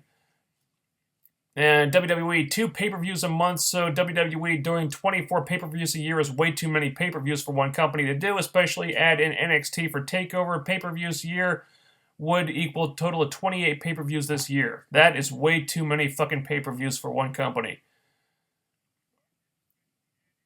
Let me guess, Lacey 2.0 will try to do her finisher on Rosemary and it will be botched. I don't think it should even get that far. Does she have a finisher? Beats me. Her total resume of wrestling matches probably still numbers in single digits. No, I would not trust her to hit any kind of move on Rosemary, really, and I don't think she should.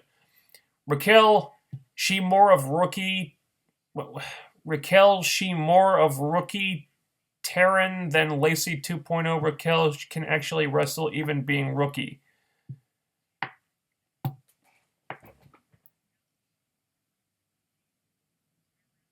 Well, we'll see. I wouldn't trust her in a live situation yet. Can tell you that. Maybe taped when they can edit around any mistakes she makes. But yeah, on a live pay-per-view, no. I would have her do as little as possible. Wolverine's Weapon X scene, epic. Yeah, that was a good scene. No, don't want them do screw finish on pay-per-view because I know Live Impact next week. No, just do the real finish on the pay-per-view. That's where it should be. Mr. Sinister may be in the new Wolverine movie, which would be cool if it's true. Seemed like they were setting that up for the next X-Men movie, but who knows. I would like to see Mr. Sinister. It's about time they did him. Would you agree with me that the Tribunal beating Grado and Shera, Eli Drake beats Bram, also Galloway beats Lashley, Decay defeats Bromance and Lee retaining? And not all of them. I think the Tribunal should beat Grado and Shera. I don't know if they will. I think Drake beats Bram. I don't know if he beats him. I think Eli Drake will keep the title. I don't know if he'll win the match. Might be something screwy going on there. I think Lashley will probably beat Galloway through underhanded means, I guess. Hopefully Decay beats the Bromance. I think Trevor Lee should retain the X Division title. I don't know if he will. And yes, I know about Maria's injury. Fuck. X-Force and X-Men joining up to face Galactus would be interesting. Galactus isn't an X-Men villain. He's more of a Fantastic Four thing. Yeah, there would be no point. No, X-Men or X-Force should face an X-Men or X-Force villain. Oh, fuck. Damn it. Sorry, my throat is really bothering me.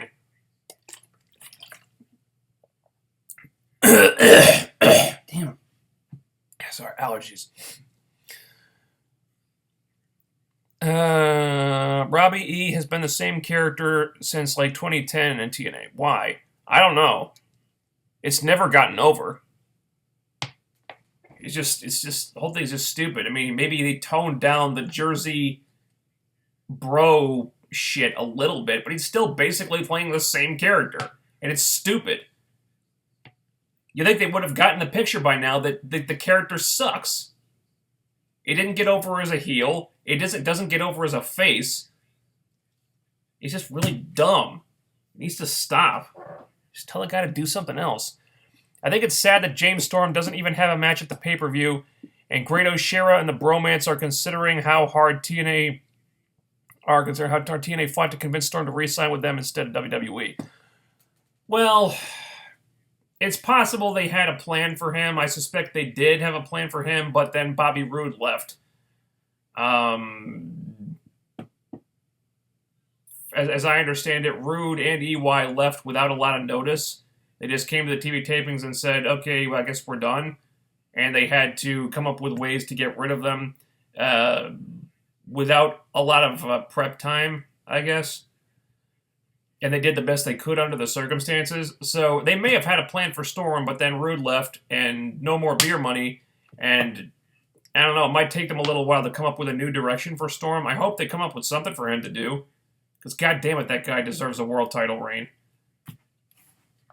At least a main event run. But yeah, I'm not happy about James Storm not having a spot on the card. I think that's idiotic.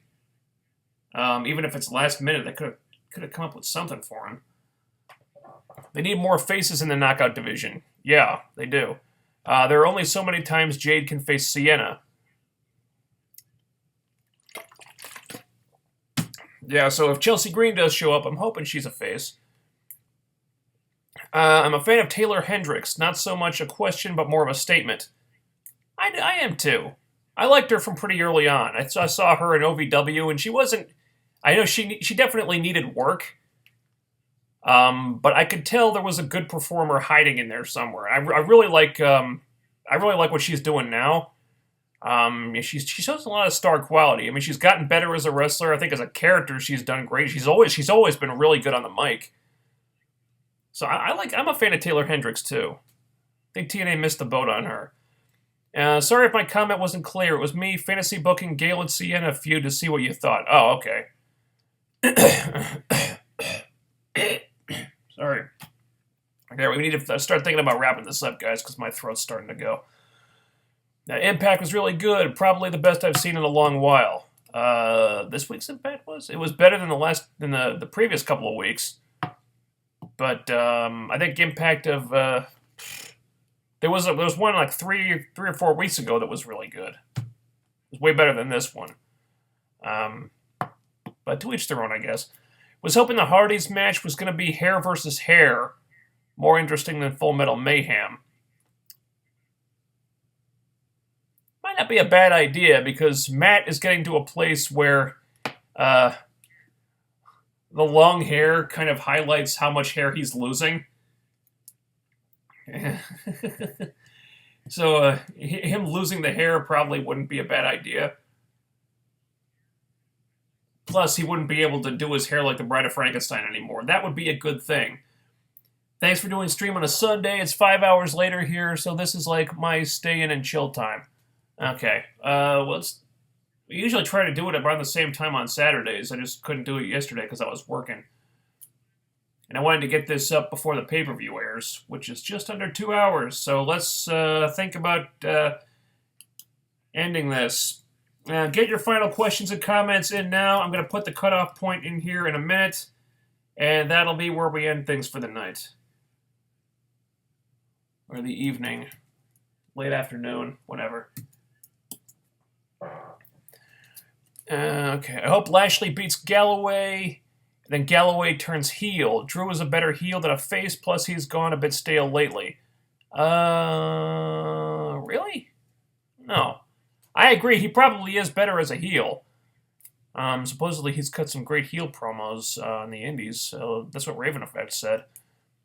So yeah, he's probably better as a heel.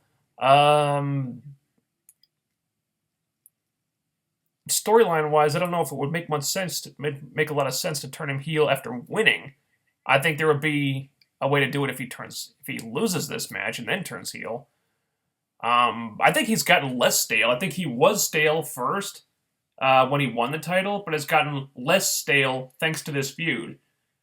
So I would respectfully disagree with that one. Lost in place again. I know you can't stand Barry Allen, and who would you like to see kick Barry's ass? The comedian from Watchmen, if he got brought back to life, the Joker, or Wolverine? Oh,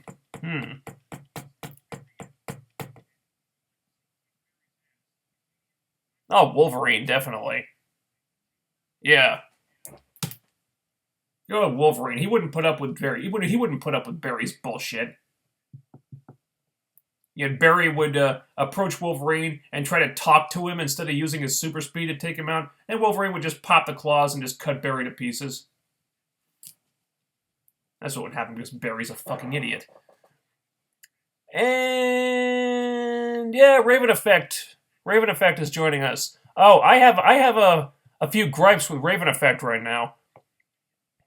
Bastard nominated me for president of the Robbie E fan club. Son of a bitch. I need to get back on the HeelCast and kind of take them to task for all the shit they've been pulling. Okay, first, they called me a Velvet Sky lover when I wasn't there to defend myself.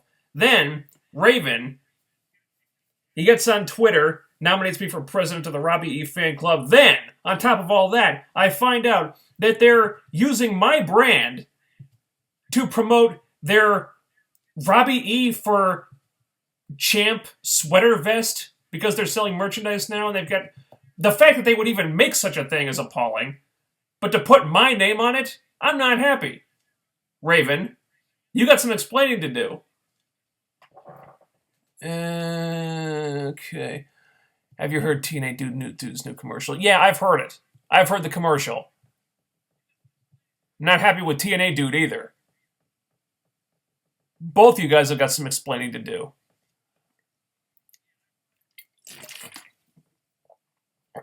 Oh, man. Okay, and there we go. Oh, fuck. Oh, man. Oh, damn it. Where am I? Damn, I missed the comments section. It was so much easier to keep track of. Sinister is going to be in the next X-Men movie, and the only person they can go for to help is Deadpool. I don't know how they would do an X-Men Deadpool crossover.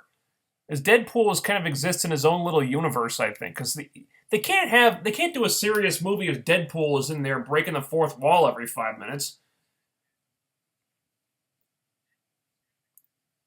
You said if Deadpool is in there, it kind of becomes a comedy by default. That's not really the X-Men. I guess you could do that in the comics to an extent. Yeah, I don't see how that would work in a movie. Tonally, it would be all over the place. Am I the only one hoping that Matt Hardy wins tonight? Probably. The only way Fantastic Four can make a comeback is if they do an X-Men versus Fantastic Four movie. Then again, Fantastic Four has been sort of box office poison. This iteration of the Fantastic Four, I don't think there's any saving that, dude.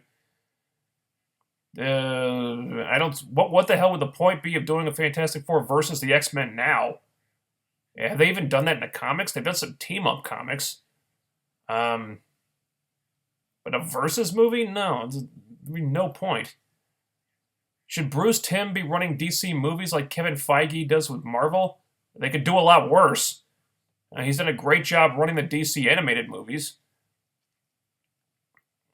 Obviously, they need somebody else taking the reins with the DCU. Because, wow, Zack Snyder, yeah. I don't think he knows what he's doing. Babyface James Storm chasing top heel Drew Galloway would be money. That would be really good. You should be, but you're not. I've seen a good chunk of people wanting him to win tonight. Wow, really? Bunch of people want to see Matt Hardy win, huh? Oh, boy. A lot of people fan of horrible pre-tapes and terribly acted characters, huh? Okay.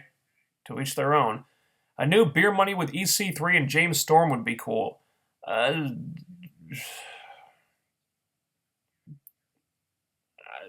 Maybe if there was a storyline reason to do it. I don't see one right now. Plus, I think EC3 needs to be a singles guy. I wouldn't want to see James Storm in a tag team again either. It's like James Storm needs a singles run. He needs a main event singles run. He needs to go after the world title, damn it. I'm tired of seeing James Storm in tag teams all the time. Let the guy have that main event singles run he's always deserved. EC3 and Eli Drake would be an awesome tag team. That, to me, would make more sense. Of course, you'd have to turn EC3 heel. You really can't do that right now. Chelsea Green liked my tweet when I said I hoped she was there for the Impact tapings. Oh, good. Doesn't mean it isn't one night only, but I am also guessing the one night only tapings are extravaganza and hardcore justice. I believe someone told me that she tweeted that she was going to the pay-per-view tonight, or at least going to Orlando tonight. So I think it seems they're going to be using her. In what capacity, I have no idea. Maybe subbing her in for Maria at Slammiversary, because Maria can't wrestle. Who knows? It would appear that she's going to be showing up in some capacity on some show. So that'll be good. Do you see the Full Metal Mayhem match is going to be... Okay, Tyler Turner. Just for future reference, I'm slightly dyslexic. So when you write comments like this with the beginning of every word starting with a capital letter, it makes it really hard for me to read sometimes. Okay, you only have to capitalize the first letter in a sentence. Maybe this is just the way you like to do it, that's fine, but it's hard for me to understand sometimes. Okay? Just putting that out there. Do you see the Full Metal Mayhem match is going to be awesome? So will the Carter and Miracle match will be great. And do you see Jade and Sienna will be great? And would you like to see Sutter face a TNA talent? If Braxton Sutter has a match, I assume he'll be wrestling a TNA talent. Yeah. Mr. Freeze versus Firefly, who wins? Okay, we're getting into a weird territory here. I'm going to say Mr. Freeze, because he's the character I'm more familiar with. Don't know a whole lot about Firefly. Does anyone get the feeling the Blossom Twins were supposed to be EY and ODB for the Knockout Tag belts, but both retired before debuting, so they had to scrap the belts altogether?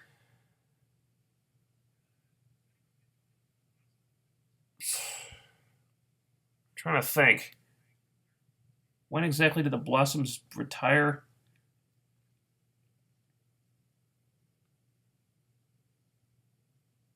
Oh, who knows? Honestly, the Knockout Tag belts had become such a joke, there was no salvaging those fucking things anyway. Even if the Blossoms had won them, so what? It's not like they were doing anything with the Knockout Tag titles. You should write for a good indie or big wrestling website. I write for TNAWrestling.net. tnasylum.net. Excuse me, my brain is not working right now. Yeah, tnasylum.net. Yeah, that's where I don't write text columns all the time. I actually haven't written one in a while. But that's where all my stuff goes up. So tnasylum.net. That's where I put everything. Drew has been a heel in ICW and recently in Evolve. How would you book Drew as a heel?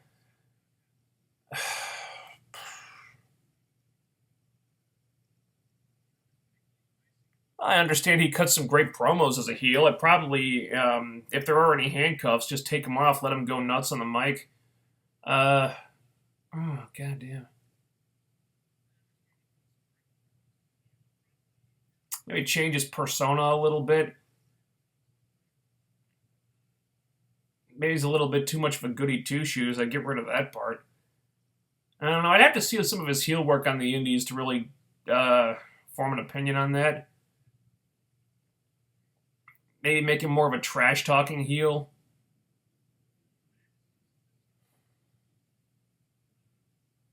I don't know. All right, I want James Storm to win the world title again. So do I. Give him a real world title reign. You guys deserve that forever. Raven Effect. It wasn't me, it was TNA Dude. You were needed back on the HeelCast. Well, Raven, I believe it was you who nominated me for president of the Robbie E fan club. That happened on your Twitter page. Was your Twitter page hacked? Is that what happened? Well, both of you have earned my wrath. Either way. Okay. Yeah. Guess I need to invade the HeelCast now. It would be the Joker. Thought it would be the Joker with a crowbar to Barry Allen. Wolverine could do more damage, though. I'm fucking innocent. Oh, wait, that part I did say, but it was a sarcastic joke. Oh, boy. Yeah, Raven's trying to cover his ass now. Okay.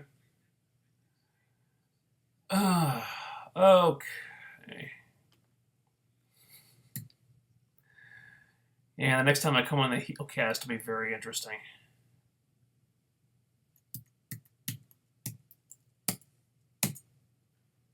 Alright.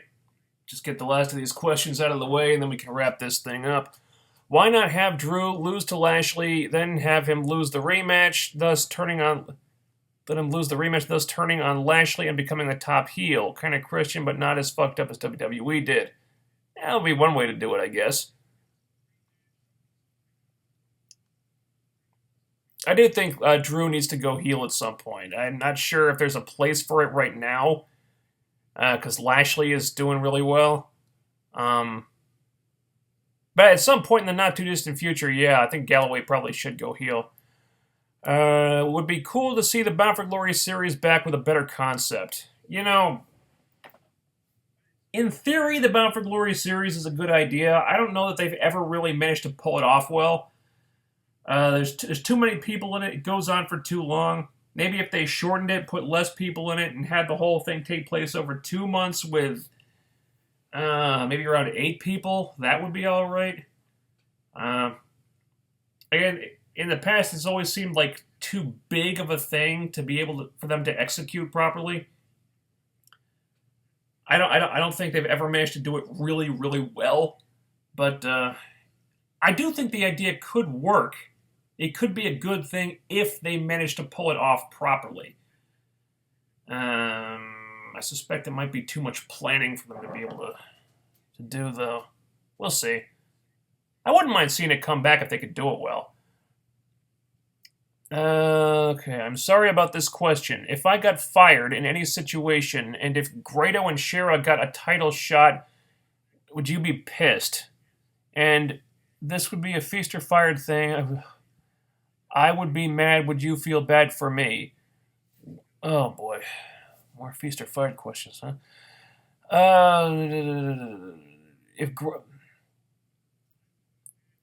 Sure.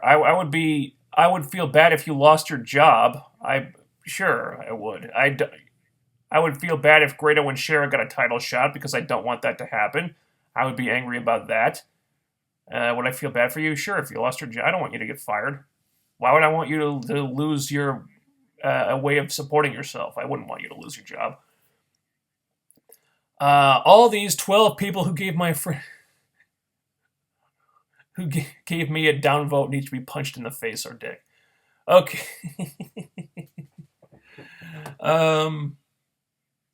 I think that's happened over multiple streams, though. Yeah, this is, I guess my live page, I don't think it doesn't start fresh every time. I think it just builds one on top of the other. So we lose the comment section, but the thumbs up and thumbs down remain, and they just add on top of each other over and over. I think that's how it works. Not sure why. Damn. Fourth Dimension Full Killer put Raven Effect up to it. Yeah, they tag teaming against me now? Okay. Would you be pissed off at TNA for getting me fired? And Grado and Shera getting a title shot, non-Feaster fired-wise? Or do you see Marty Bell and Rebel being repackaged or released? Okay, well, you just asked me that first part. You just asked me a second time. Yeah, I would be upset if you lost your job, because I wouldn't want you to lose your way of supporting yourself. Yes, Grado and Shera getting a title shot in non-Feaster fired situation. Yes, I would be pissed about that because they shouldn't be anywhere near a title. Do you see Marty Bell and Rebel being repackaged? Yeah, maybe eventually. I don't think that's high on their list of priorities right now. I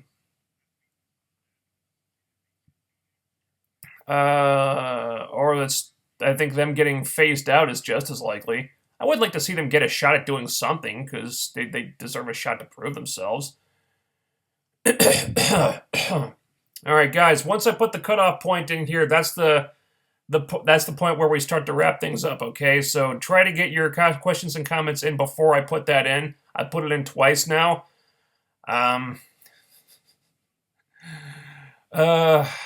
Okay, what about Eli Drake as a face? Oh, what about it? I think he's brilliant as a heel. I think he'd probably have to censor himself if he turned face. I don't think there's any reason to turn him face. At least not right now. I think he could do it, but why bother when he's so entertaining as a heel? Hi, my friend. How you doing? This is Paul. Hello, Paul. Okay. I think the show tonight could be the best pay-per-view of the year. What do you think? Well, it's the best job TNA have done in building to a pay-per-view in a long time. So I'm optimistic that it'll turn out well. And I'm excited for a lot of those matches. Have you been to Hawaii? No, never been. Always wanted to go, though. I owe Fourth Dimension Full Killer a dick kick for Vegas. Well, you brought it on yourself for trusting him in the first place, dude. Okay, hope everyone is safe for the pay-per-view. Yeah. A lot of bad shit going on in Orlando recently, unfortunately. That's not good. So security better be really on the ball. And spring for a metal detector. I think that would be a good investment, Dixie. And that is going to do it. Guys, pay-per-view starts in an hour and a half. All right, hang on. Marty Bell and Jamie Jamison, who competed at this year's Knockouts pay-per-view, are current Shag Tag Team Champions. Okay, do you have a question? In a few months, they can do an unlikely tag team between Eli Drake and EC3, because Eli can be kind of like the Rock of TNA. I don't think there's any reason to put EC3 in a tag team right now. I think if the story was right, there could be... If story was right, I think they could be incredibly entertaining together. I'd much rather see them as single stars right now, though. And that is going to do it. Guys, thanks for joining in tonight. Or this afternoon, this evening, whatever. Do I have to go to the store? No, I think I'm okay until tomorrow. Yeah, I'm going to go eat something. Enjoy the pay-per-view if you plan on watching it. I would recommend it. It's been built up very well. I think TNA have done a much better than usual job building this thing, and they've earned your money. So enjoy the pay-per-view. I will talk to you later. I think next week's Impact stream will be on Saturday, unless I have to work. I don't always find out that far in advance. But if I have to work on Saturday, there will be an announcement on Twitter about that. So follow me on Twitter. Link will be down there. And I will talk to you then. Okay. Good afternoon, good evening, good night. And I'll talk to you next week. Enjoy the pay-per-view. Later.